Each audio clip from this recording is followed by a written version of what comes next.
जय हिंद। नमस्कार साथियों, आर्मी गुरुजी चैनल में आप सभी का हार्दिक स्वागत है। हम आज जीव विज्ञान के टॉपिकों पे बात करेंगे। जीव विज्ञान की आप कई पार्ट के अंदर आपकी क्लास लगेगी, जिसमें 30 क्वेश्चन होगा। 30 में से आप कितने के जवाब दे पाते हो, ये आपके लिए महत्वपूर्ण है। आप कमेंट में जरूर बताना कितने के आप आंसर दे पाते हो इन क्वेश्चनों के। अभी ये 30 क्वेश्चन मैं शुरू करता हूँ। जीव विज्ञान से आर्मी के लिए स्पेशल क्लास इस चैनल पे चल रही है। जीवन की मूलभूत इकाई क्या है? कोशिका, अंग, ऊतक या नाभिक? तो जीवन की जो मूलभूत इकाई है वो कोशिका है। कोशिका हमारे जीवन की एक मूलभूत इकाई है।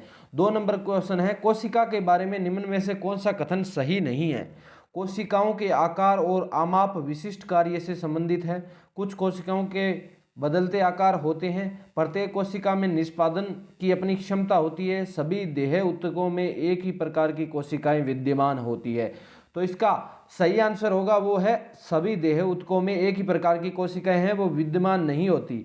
सभी शरीर जब भी चेंज होता है, मनुष्य है, जानवर है, उसके अंदर कोशिकाओं की अलग प्रकार की कोशिकाएं विद्यमान होती है। तो ये गलत होगा, डी नंबर ऑप्शन इसका।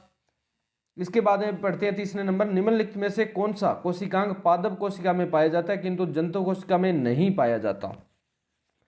क्लोरोप्लास्ट, एंडोप्लाज्मिक रेटिकुलम, माइटोकॉन्ड्रिया या राइबोसोम?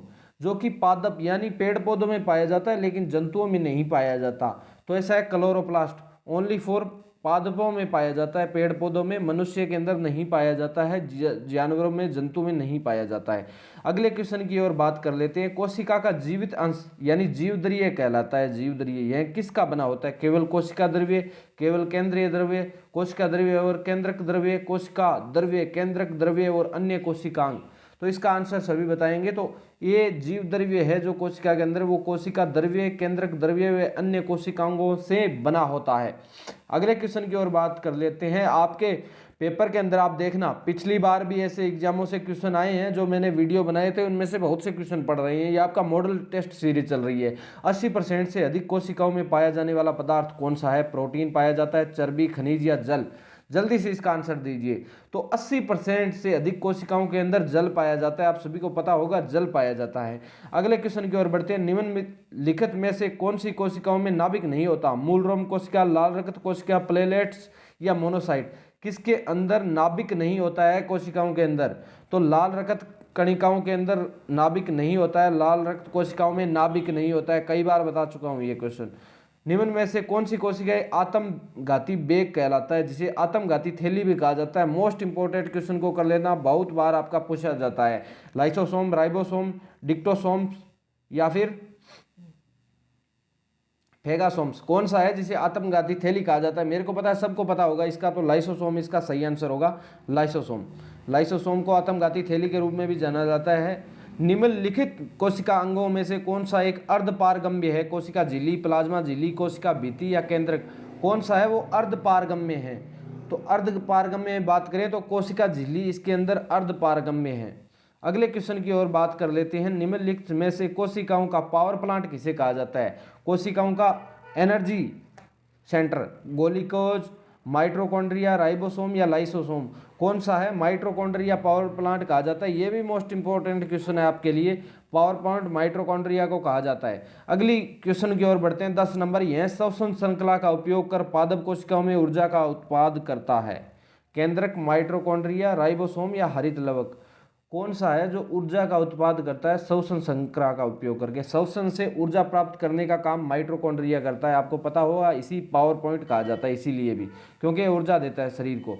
मानव शरीर में मौजूद निम्नलिखित कोशिकाओं में से किस में माइटोकॉन्ड्रिया नहीं पाया जाता? लाल रक्त कोशिका, यकृत कोशिका, मांसपेशी कोशिका या श्वेत रक्त कोशिका? किसके अंदर माइटोकॉन्ड्रिया नहीं पाया जाता? आपको पता है लाल रक्त कोशिकाओं के अंदर नहीं पाया जाता, इसके अंदर केंद्रक भी नहीं पाया जाता है, आपको पिछले क्वेश्चन के अंदर मैंने बताया था। आगे 12 नंबर क्वेश्चन की ओर बढ़ते हैं। निम्नलिखित में से कोशिकाओं का नियंत्रण केंद्र कौन सा है? केंद्रक, प्लाज्मा, लाइसोसोम या क्रोमोसोम? कौन सा कोशिकाओं को कंट्रोल करता है, नियंत्रण करता है? तो यह है केंद्रक। केंद्रक कोशिकाओं को नियंत्रण करता है। लाल रक्त कोशिकाओं के अंदर नियंत्रण केंद्र नहीं होता है, इसलिए इसमें माइटोकॉन्ड्रिया भी नहीं पाया जाता है। ये कंट्रोल करता है केंद्रक। आरएनए का प्राथमिक कार्य क्या होता है? प्रकाश संश्लेषण, प्रोटीन संश्लेषण, प्रतिकृति बनाना या अनुवाद करना? आरएनए का कार्य क्या होता है? जल्दी से इसका आंसर देंगे। तो आरएनए का प्रमुख कार्य होता है प्रोटीन का संश्लेषण करना। प्रोटीन का संश्लेषण करना आरएनए का काम करता है। और अगर कोई अभ्यर्थी नया इस चैनल पे है और आर्मी की तैयारी कर रहा है और आर्मी के ऐसे ही एग्जाम के लिए बेहतरीन तैयारी के लिए हमारे साथ बनना चाहता है तो चैनल को सब्सक्राइब करके नोटिफिकेशन ऑन कर ले, ताकि आने वाले वीडियो जो भी मैं डालूँ आपके पास उसका नोटिफिकेशन आ जाए। राइमोसोम्स, ये है राइमोजोम्स नहीं है, सॉरी राइमोसोम्स है ये। राइबोसोम्स होते हैं डीएनए, आरएनए, प्रोटीन या इनमें से कोई नहीं। तो राइमोसोम्स क्या होते हैं? आरएनए होते हैं। आरएनए राइमोसोम होते हैं और आरएनए क्या? प्रोटीन का संश्लेषण करते हैं। अनुवांशिक यूनिट अर्थात जीन होते हैं। जीन क्या होते हैं? जो हमारे अंदर अनुवांशिक होते हैं जीन, वो क्या होती है? जीन गुणसूत्र होते हैं, सभी को पता होगा, गुणसूत्रों को जीन कहा जाता है। अगले क्वेश्चन की ओर बढ़ते हैं। 16 नंबर, डीएनए की द्विसूत्री संरचना का पता लगाया जाता है मार्गन ने। डीएनए की जो दो सूत्री संरचना का पता किसने लगाया था? मार्गन ने, वॉटसन और क्रिक ने, हरगोविंद खुराना ने या डी ब्रिज ने? तो वॉटसन और क्रिक ने डीएनए की द्विसूत्री संरचना का पता लगाया था। प्रत्यक्ष से हमारे अंदर डीएनए किस प्रकार से आता है इसका पता लगाया था। यह भी मोस्ट इंपॉर्टेंट क्वेश्चन है। सबसे पहले डीएनए को अलग किसने किया? फ्रेडरिक होफमिस्टर, अल्ब्रेट कोसले, फोबेल्स, लेवने या वॉटसन या क्रिक? किसने डीएनए को सबसे पहले अलग किया था? तो इसका फ्रेडरिक होफमिस्टर का नाम आता है इसके लिए, फ्रेडरिक। इसे सीधा फ्रेडरिक भी लिखा होता, एग्जाम के अंदर कई बार आ जाता है। डीएनए के दो स्ट्रैंड बंधे होते हैं हाइड्रोजन बॉन्ड द्वारा, सहसंयोजक बॉन्ड द्वारा, फितुर्वैद्युत बल द्वारा या वॉटर बॉल्स द्वारा। ये भी क्वेश्चन पूछा जाता है कई बार। डीएनए के जो बॉन्ड है वो हाइड्रोजन बॉन्ड से जुड़े होते हैं, एच हाइड्रोजन बॉन्ड से जुड़े होते हैं। डीएनए का एच से जुड़ा होता है, आपने कई बार देखा होगा। अगले क्वेश्चन की ओर बढ़ते हैं। डीएनए के एक तंतुगुच्छ स्ट्रैंड से आरएनए अनुवांशिक सूचना के प्रतिरूपण की प्रक्रिया क्या कहलाती है?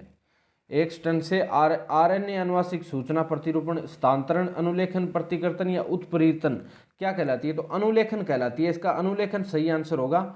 ये क्वेश्चन थोड़ा सा हार्ड है, लेकिन मैं सोचता हूँ कई बार एक आधा क्वेश्चन ऐसा आ जाता है। और आपके पता है 85 क्वेश्चनों का पेपर होता है, अगर आपके 10-12 गलत हो गए तो मेरिट में नाम नहीं आता। जीन कोशिकाओं में जीव, यह है जीव, जीव कोशिकाओं में अनुवांशिक लक्षणों के नियंत्रण में निम्नलिखित में से कौन सा उत्तरदायी है? अनुवांशिक जो हमारे अंदर लक्षण आते हैं उनके लिए कौन सा एंजाइम उत्तरदायी है? या एंजाइम उत्तरदायी है, या हार्मोन है, आरएनए है, या डीएनए है? आपको मैंने बताया था कि डीएनए हमारे जीन को नियंत्रण करता है। डीएनए इसका आंसर होगा। जो डीएनए पिता में पाया जाता है वही पुत्र के अंदर आता है डीएनए के कारण। पुरुष, अगला क्वेश्चन है, पुरुष में पुरुषत्व के लिए कौन सा गुणसूत्र उत्तरदायी है? बहुत बार क्वेश्चन पूछा जाता है, आपको पता होगा पुरुष के अंदर XY होते हैं, महिला के अंदर XX होता है। तो इसके अंदर आप सभी को पता होगा XY सही होगा, क्योंकि पुरुष के लिए पुरुषत्व यानी पुरुष किसके कारण होता है? XY गुणसूत्र मिलने के कारण होता है। अगला क्वेश्चन है, मनुष्य में कौन से क्रोमोसोम के मिलने से बालक का जन्म होगा?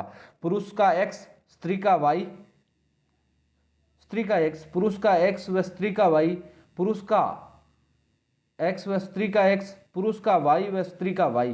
तो आपको मैं बता दूं इसके अंदर पुरुष का Y मिलता है और स्त्री का X मिलता है। ये इसका सही, ये यहाँ Y पूरा सही नहीं लिखा। Y, पुरुष का जब Y मिलता है, स्त्री का X मिलता है, तो पुरुष का निर्माण होता है XY से।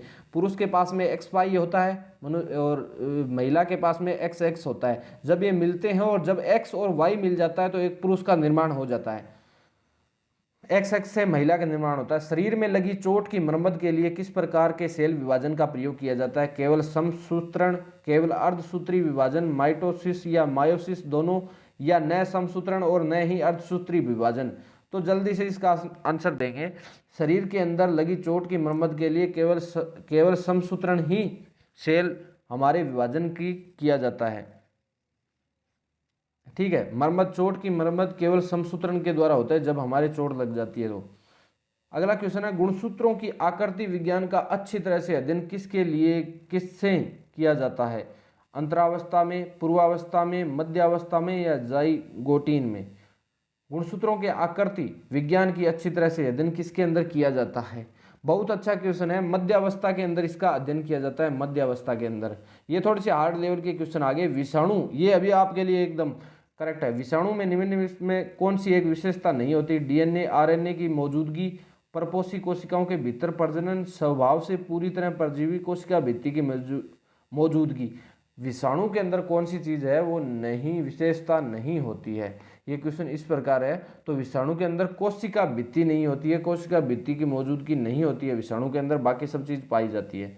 विषाणु में होता है केवल डीएनए, केवल आरएनए, कुछ नहीं, या तो आरएनए या डीएनए। विषाणु में क्या होता है? तो विषाणु के अंदर या तो आरएनए होगा या डीएनए होगा, या तो उसके अंदर आरएनए पाया जाता है या डीएनए पाया जाता है। अगला क्वेश्चन है, पौधों को संक्रमित करने वाले अधिकांश विषाणु में क्या होता है?